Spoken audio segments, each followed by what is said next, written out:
It's time to dive into the juicy topic of fluoride. Fluoride is, I'm sure you have seen, a hot topic in the industry, not just, of course, in teeth whitening, but in a variety of different settings as well. Should it or should it not be in your water supply? Should it be in over-the-counter toothpaste, mouthwashes, etc.? I mean, the list goes on. So let's dive into it. I'm going to be honest, I'm not going to go too hard into should it be in water, should it not, etc. I'm going to focus this very heavily on fluoride as a cosmetic teeth whitening technician. Let's get into it. If you are a teeth whitening or tooth gem specialist, this is the podcast for you. My name's Rach, and I am the industry leader of all things teeth entrepreneurship. Together, let's learn from real-life experiences to must-have brands on how to take your business to the next level and leave that 9-to-5. Friend, welcome to Whitening Wednesday, and I'm so glad you are here. Let's build a safe industry together.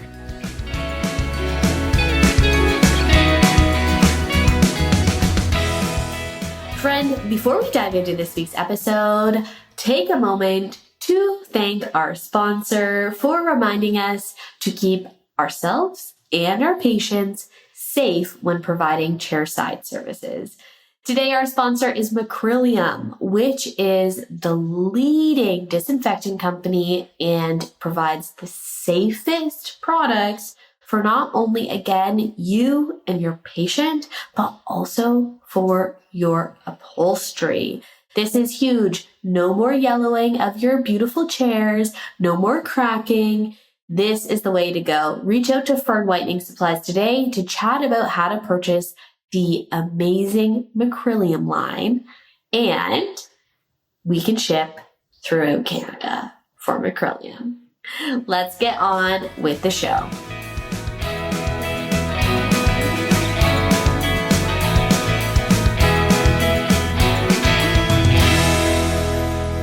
Before we can chat about fluoride as a teeth whitening technician, we need to backtrack a little bit and remind ourselves what exactly is a teeth whitening technician.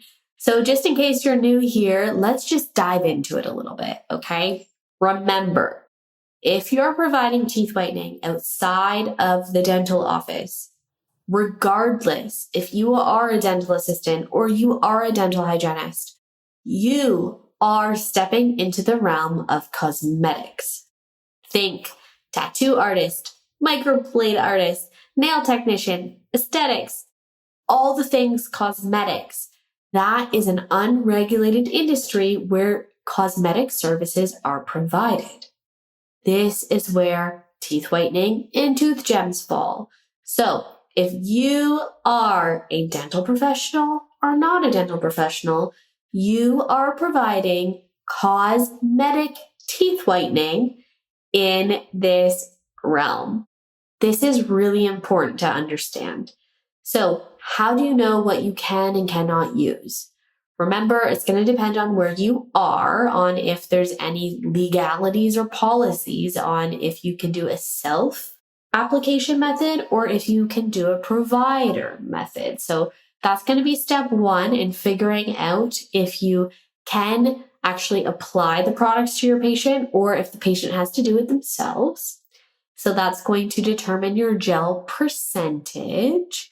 But then there's this other piece of the puzzle that a lot of companies are not telling you about. For example, here in Canada, to be a teeth whitening technician, so to be able to provide this outside of the office, you cannot work with gels over 25% HP equivalency. Your insurance company will not cover you. And fluorinated gels. Okay? That means regardless if you are a dental professional or you are a medical or a beauty professional, you have to be paying attention to what your insurance will cover you for, and then what your geographical area's laws and policies are. So for example, right now you can type in teeth whitening technician Canada. You're going to get articles and cited resources on the Health Canada website stating that teeth whitening is a cosmetic procedure if used with non-fluorinated items. That's huge. So what happens if you were using fluorinated items? Well, your public health inspector could come in and pull your products, shut your business down. If you were to get sued and you weren't following your insurance policy guidelines, like let's say you had a crazy situation happen and you're getting sued by a patient. Hey, that means that if you are not following your policy guidelines, then you're not going to get covered. So all that money that you had been paying for to be covered in situations, you're not going to get covered for because you weren't following your protocols for your area. So let's take a little step back now. That was your little juicy reminder on who you are and what you need to be following. Now you're probably thinking, well, I'm in the United States or I'm in Australia. How would that apply to me? Honestly, it's pretty standard that the majority of insurance companies, if you have teeth whitening insurance, I know a lot of you are only carrying liability insurance. So if you're paying $19 a year right now, I'm going to tell you right now, that is not teeth whitening insurance, okay? You have to be covered for teeth whitening specifically. That's going to be an episode for a different day. But back to the moral of the story is, honestly, majority of these areas are following the same guidelines. And once we get into why Canada went this way, you're going to start to question, well, okay, I should really think about why I wouldn't want to go this way anyway. So let's actually talk about fluoride. What is fluoride? So fluoride was actually created, shouldn't say created, it was found in soils and dirts, etc. So it's always been around. But it was put into studies and testings back in the early 1900s by a dentist. And of course, they were looking for a way to combat what they were figuring out was dental caries. So cavities, tooth decay, etc. And throughout many years of studies, etc., there was prevalent research that fluoride was a great way to combat tooth disease. So again, our caries, our decay, etc. So what does that mean? That means that fluoride has been shown to help remineralize the enamel, slow down demineralization of the enamel, and also reverse signs of early tooth decay.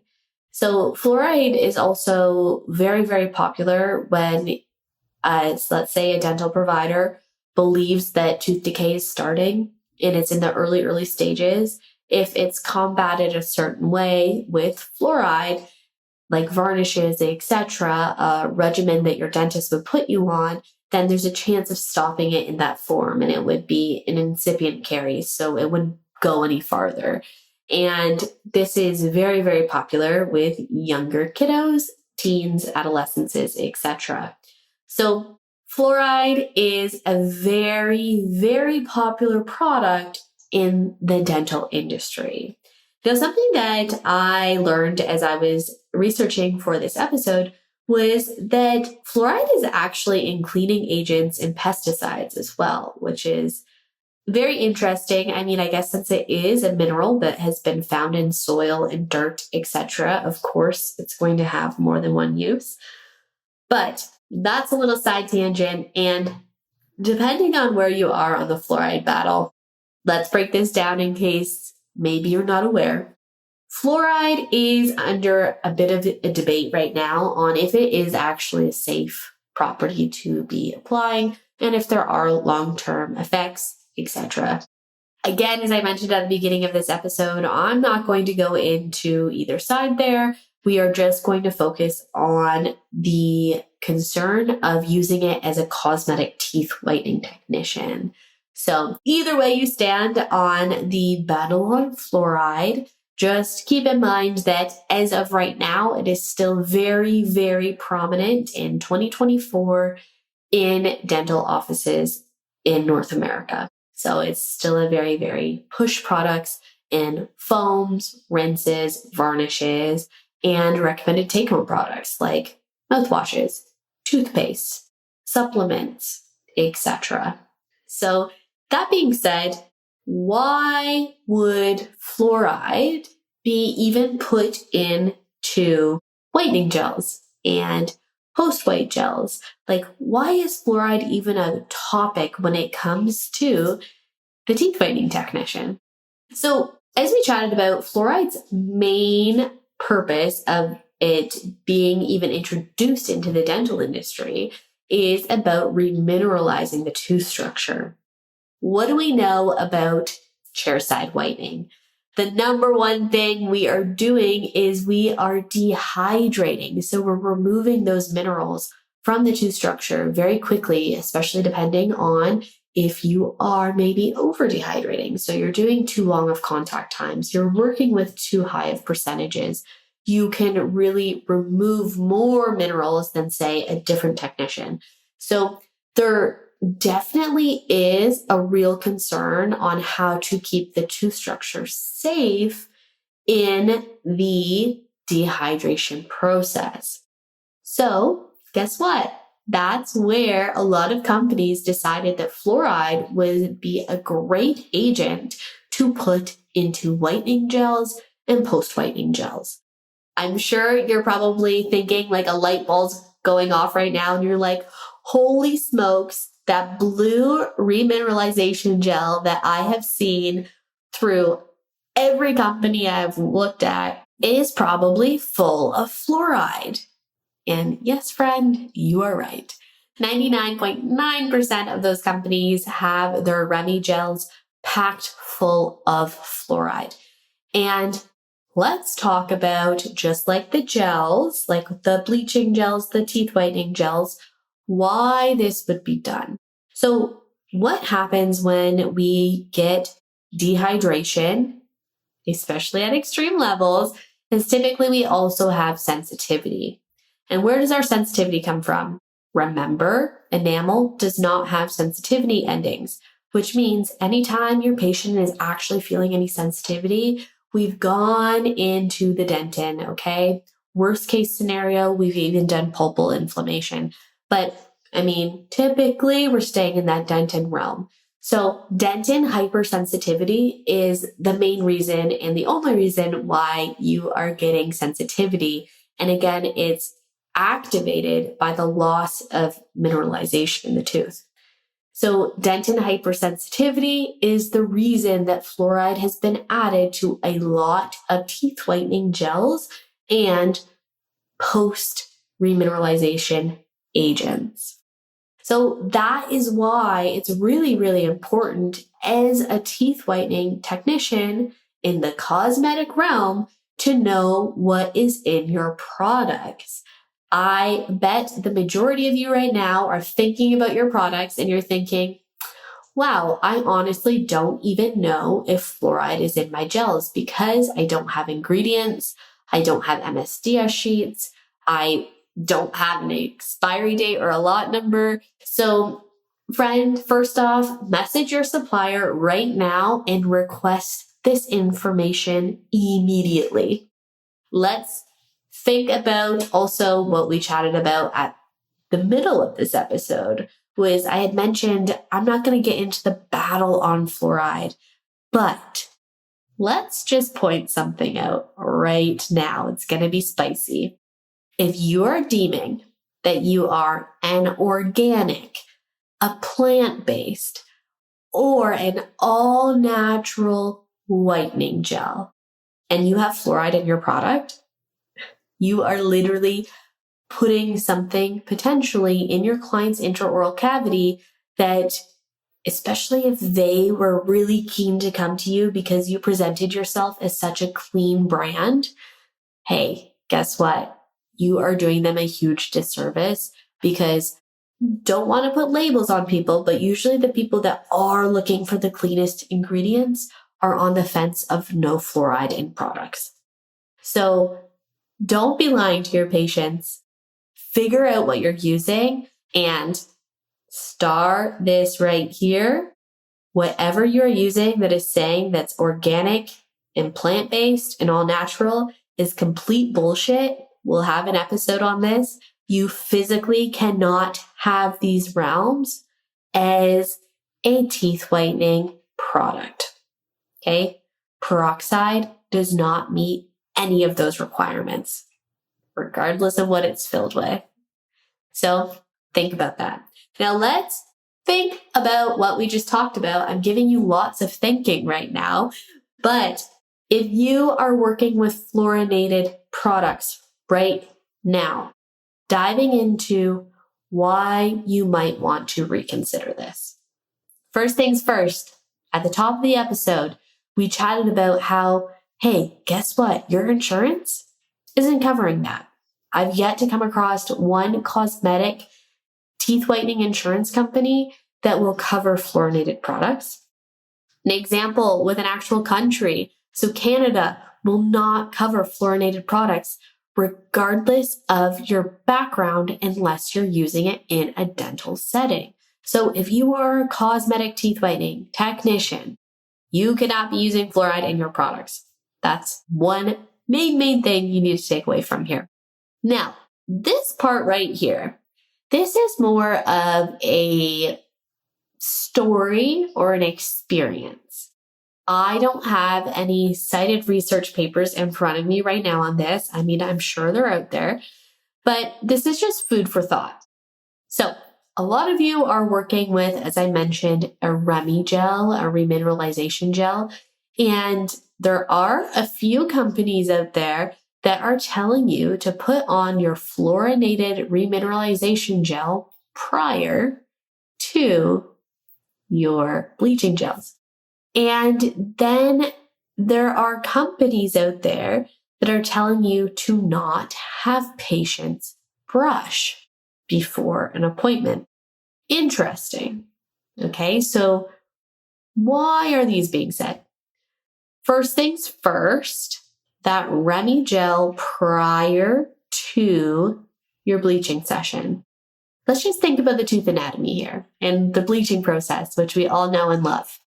If our main goal during a session is to get absorption and safe dehydration levels in our chair time with our client, and we know that fluoride's main purpose is for remineralization, so helping put minerals back into the tooth, friend, why would we be putting that on before we're trying to not do those things, right? Why would we be trying to remineralize the tooth when we actually need it to get dehydrated to get the best absorption? So let's now talk about telling your patients not to brush. This is where the story comes in. When I was a dental assistant with an orthodontic office for many years, I worked with a dentist, orthodontist, who had been in the field for many moons. We're talking about he literally used to refer to my grandpa, who was a dentist at the time. So he was in the field for a very long time. He had a practice here in Ontario. He actually had 2 orthodontic practices here. He practiced in Australia. He practiced in New Zealand. He practiced in Maryland. He had been around the world practicing and loving his craft.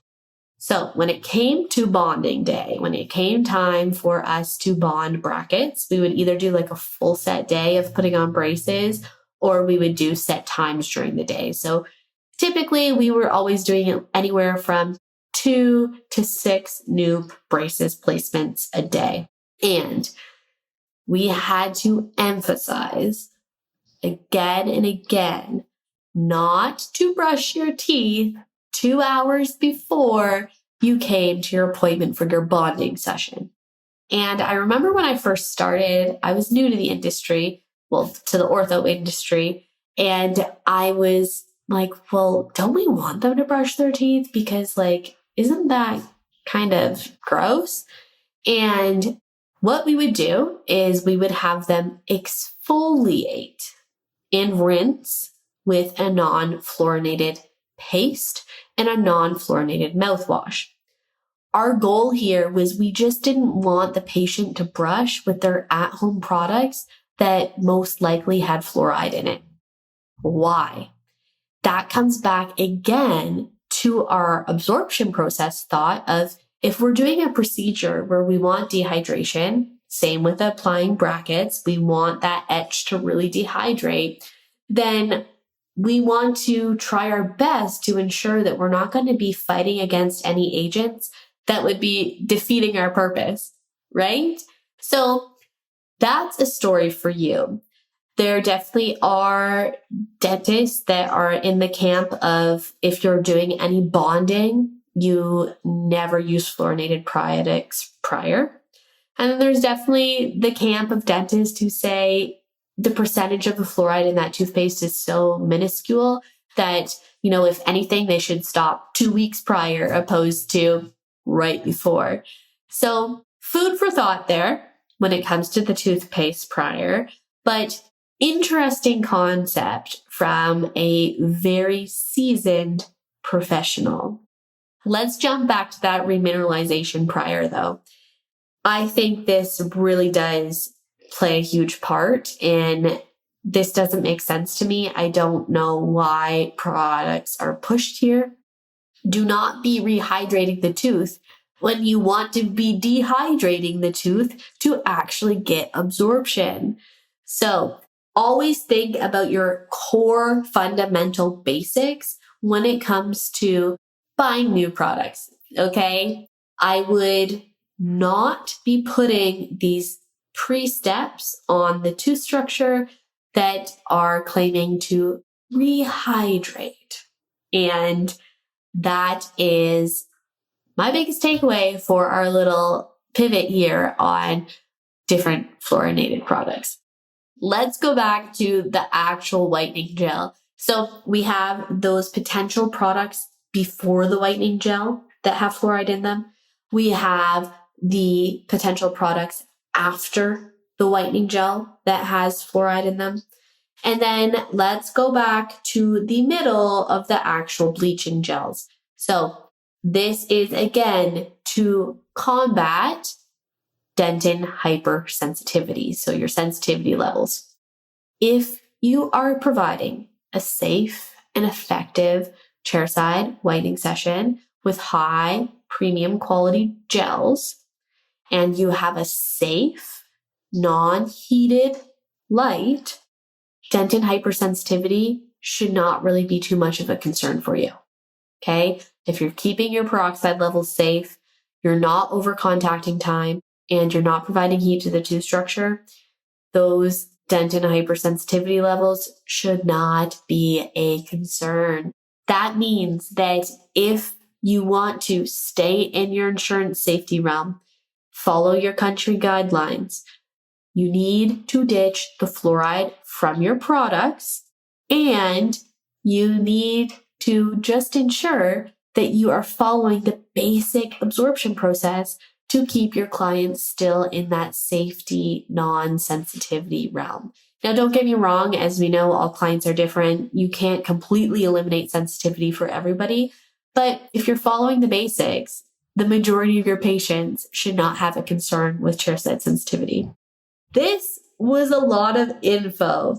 Now, where do we go from here with the fluoride chat? I really want to, again, just take a time to remind you that fluoride outside of the dental industry and in the dental industry is a very hot topic right now. And as we continue to go through life, I'm sure there will be more and more studies or extended evaluations on where we should go with fluoride. But until then, remember, you are a cosmetic teeth whitening technician.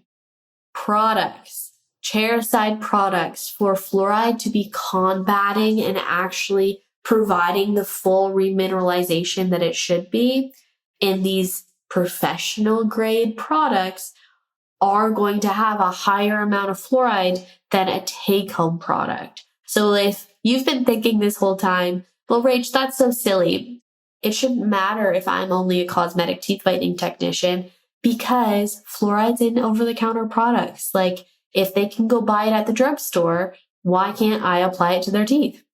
And it really is all about the percentage levels. So fluoride should only be administered at higher percentages by medical professionals in the dental industry when it comes to the intraoral cavity. That's the truth. And that's what we really need to push in this unregulated industry. My homework for you, check your labels. If you don't have labels, check your packaging. If you don't have packaging, email your supplier. If your supplier says that it's confidential information, that is BS. They cannot withhold ingredients to you due to patient safety. You have to know what's in your products in case of an allergy, okay? That is so scary. What they can do is they can withhold the information of the percentages of the different products, but they can't withhold the information on what's in your products. That is totally illegal. So if you have a company that won't give you an MSDS sheet, then you need to run the other way and find a company that will. Hiding ingredients, hiding expiry dates, hiding lot numbers, hiding MSDS sheets, that is no good, okay? That's not good for you. That's putting your business at risk, and that's not good for your patient. That's putting your patient at risk. My rant's over.